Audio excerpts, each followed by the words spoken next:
Hey guys, welcome to our Learning to Excel channel. Today we're looking at the SUMPRODUCT function in Excel, specifically using it to put together a project fee.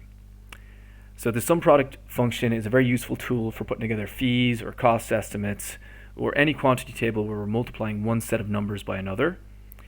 Here today we've got a project fee table example where we've got our project team members along the top of the table, their associated rates below them, the project tasks along the left-hand side of the table, and then the project hours in the body of the table. So these are the hours we've assigned our project team members for each of the tasks.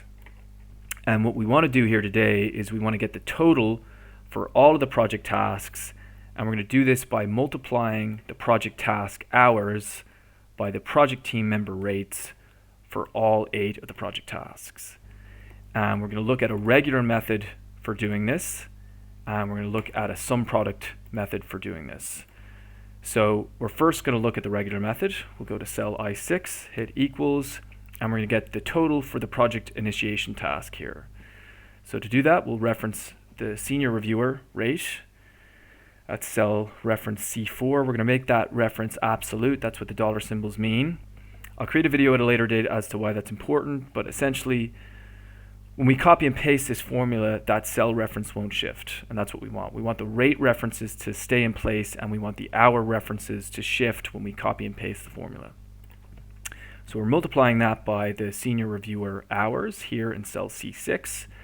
We don't want that reference to be absolute because we want this to shift when we copy and paste our formula. We're going to add that to the project manager rate, make that absolute, multiply their rate by their hours here in cell D6, and then so on. So you can see already it's a fairly tedious process, and it's taking us a bit of time to do this, and we've only got 6 team members.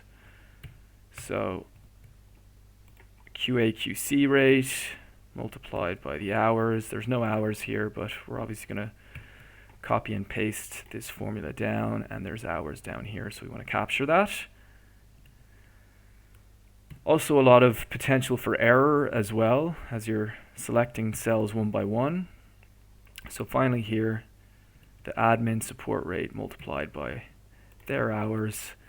And that's our formula. We're happy with that. All our rates are locked in place by the absolute references, and all our hours aren't. So our hour references here will shift when we copy and paste this formula, but our rate references will stay in place because they're all absolute. So happy with that. Let's hit enter, and there's our total for the project initiation task, 2280.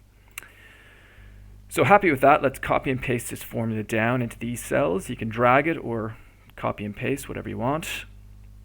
And great. Okay, let's click into the data collection task total, and that looks good. Okay, so all our rate references have stayed in place up here, and our hour references have shifted. So our hour references here are being multiplied by our rate references, and they're giving us this 5600 total. So let's just check the last one to be doubly sure.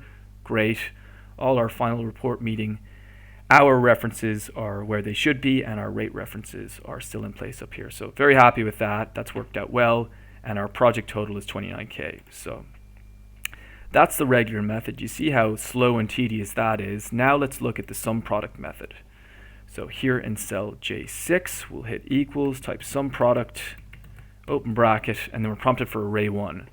So array 1 in our case is the rate row here. So that's cell C4 to H4.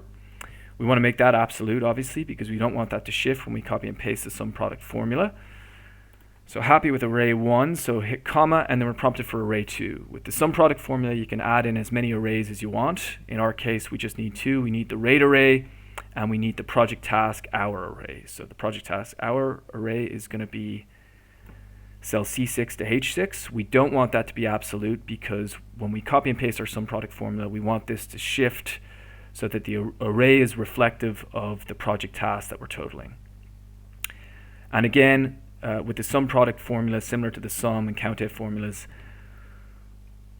the arrays have to be the same size for it to work properly. So in our case, our arrays have to go from column C to column H for it to work properly, for our senior reviewer rate to be multiplied by 2, the project manager rate to be multiplied by 2, and so on.